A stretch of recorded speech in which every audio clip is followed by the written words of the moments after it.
Chicos, ¿cómo están? Bueno, espero que se encuentren bien. En esta oportunidad me comunico con ustedes para explicarles la tercera etapa del proceso administrativo, que es la etapa de integración y dirección. La etapa de integración es donde se va a ejecutar o se va a realizar todo aquello que se ha planeado y organizado.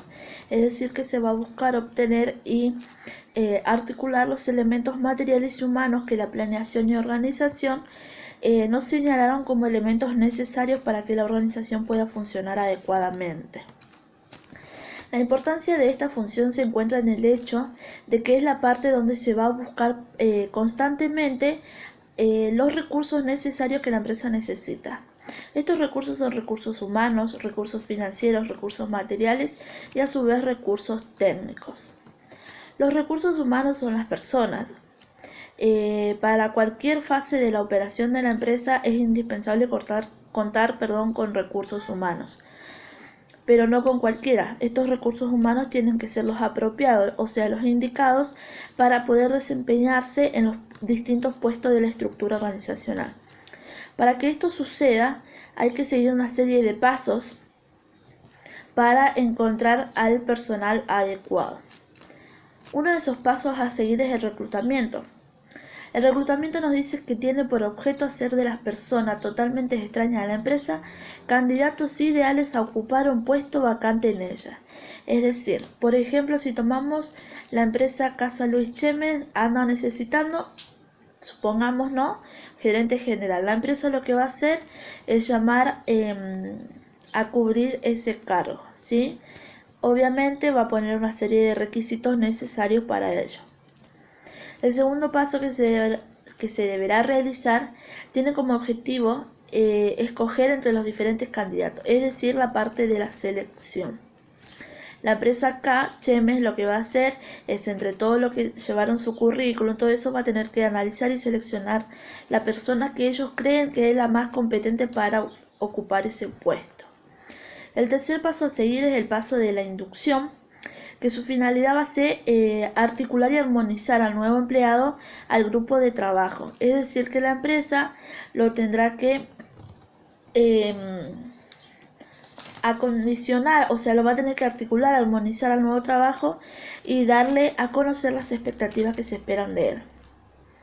Otro de los pasos que tenemos es el paso de contratación. Esta es la parte formal de los recursos humanos, porque acá se va a establecer la relación laboral entre el empleador, que sería nuestro patrón, y el trabajador. ¿Por qué se dice la parte formal? Porque acá va a formar parte de un contrato de trabajo. El trabajador firmará ese contrato siempre y cuando esté de acuerdo con lo que está allí establecido. Este contrato es importante porque allí se va a establecer todo lo que tenga que ver con derechos y obligaciones, tanto del empleador para con el trabajador y del trabajador para con el empleador. Y por último tenemos el paso del desarrollo, que acá la empresa va a buscar desenvolver todas las cualidades posibles que tenga esta persona. Otro de los recursos necesarios para el funcionamiento de esta empresa son los recursos financieros. Estos recursos son de carácter económico y monetario, el cual la empresa necesita para poder lograr el desarrollo de sus actividades. La administración financiera, ¿sí?, abarca básicamente el estudio de esas fuentes de financiamiento. Ahora, ¿cuáles son esos medios de financiamiento que tiene la empresa? Uno es a corto plazo, que lo pueden obtener a través de proveedores, préstamos directos o descuentos, y otro es a largo plazo, mediante la venta de acciones, bonos, una reinversión de utilidades, una venta de activos fijos e hipotecas.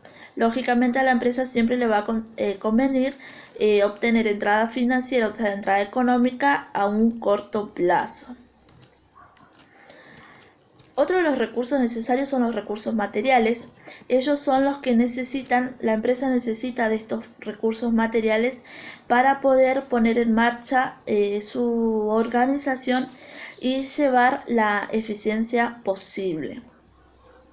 Es decir, que para obtener todos estos bienes y servicios que la empresa necesita, ellos tienen que obtenerlos en un lugar preciso, a una condición de costo mejorable, una mejor calidad y que los proveedores tengan las cantidades requeridas que se necesita.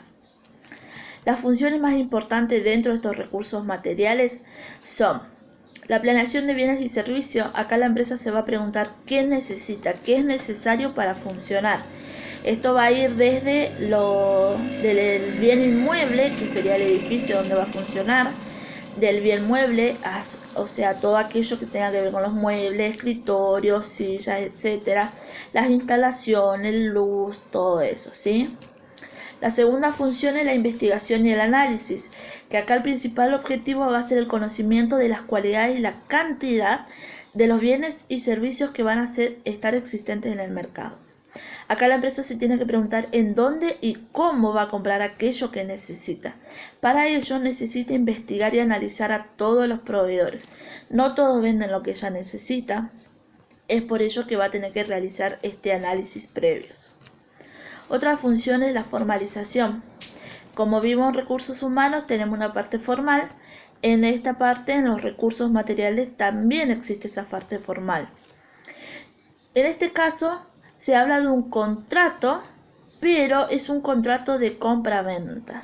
Este contrato de compra-venta nos va a proteger a nosotros como empresa en posibles problemas futuros, ¿sí? Este contrato, ¿qué es lo que tiene que incluir? Son las garantías.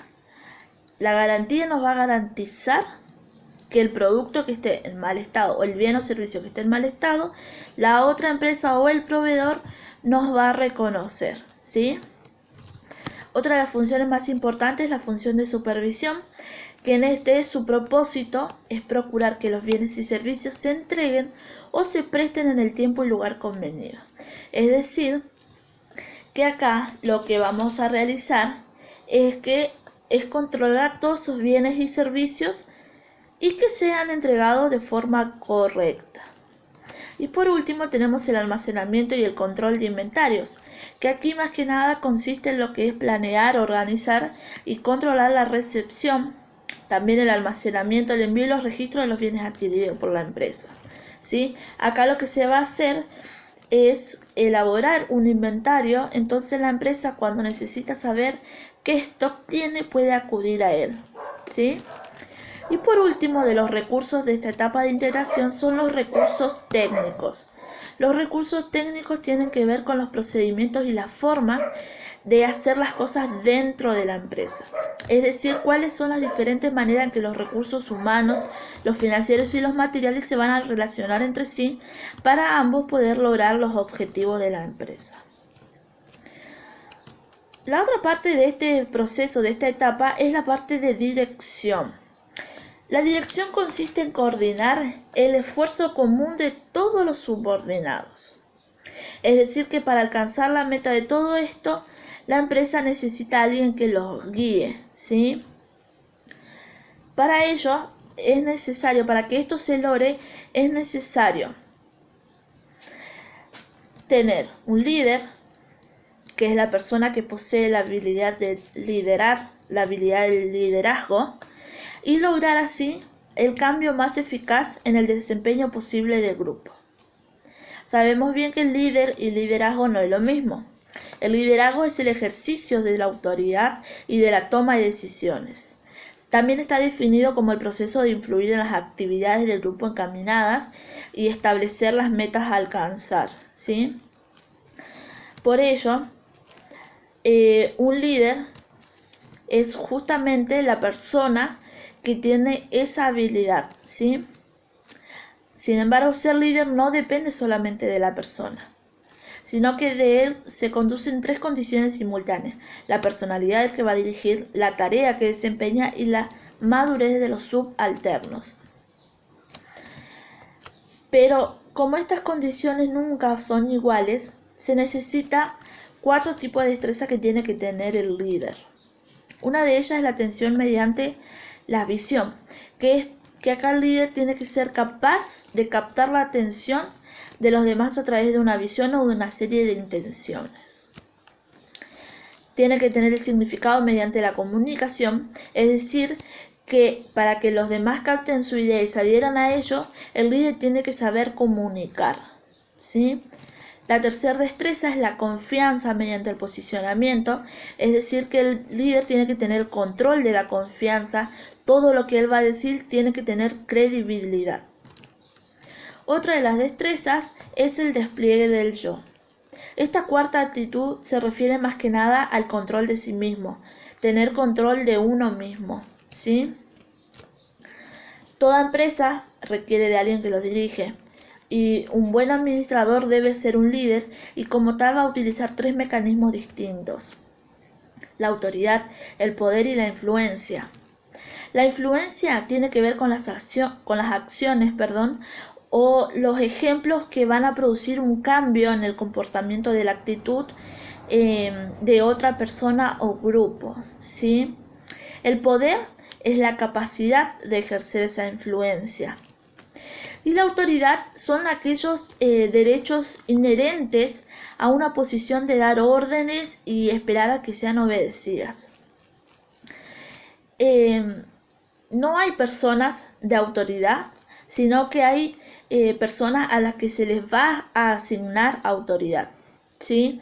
Por ejemplo, tenemos autoridad de línea y de staff, que la autoridad de línea, por ejemplo, es la que tiene un administrador para dirigir las acciones. Y la de staff es la que existe para apoyar, asesorar y ayudar a esos departamentos de línea. También tenemos la autoridad formal, que es la que está legalmente establecida por la organización para un determinado puesto en su estructura. Y también tenemos la autoridad informal, que es la autoridad natural que poseen ciertas personas en la organización. Para que todo esto se lleve a cabo, se produzca una muy buena dirección, teniendo en cuenta el líder, que tenga el liderazgo y también todas las otras características que hemos nombrado, es necesario que exista una buena motivación, ¿sí? Aquello que los mueva a los trabajadores a actuar, es decir, tiene que ser el móvil de nuestras acciones, ¿sí? Y por último tenemos la comunicación. La comunicación es el enlace perfecto entre el liderazgo y la motivación, ¿sí? Ya que no, como nos dice el apunte, no puede existir líderes que motivan a su personal sin que exista una comunicación efectiva. La comunicación está definida como la transmisión de ideas, la de información, la de conocimiento y las de emociones, ¿sí? Para que todo esto se logre, tenemos que trabajar en equipo, ¿sí? Tanto la integración como la dirección es necesario que se trabaje en equipo. Por eso tiene que existir una constante comunicación. Espero que hayan entendido. Cualquier duda me encuentro a su disposición. Me pueden escribir al grupo de WhatsApp. Estoy para ayudarlos. Y bueno, nos veremos la próxima. Hasta luego.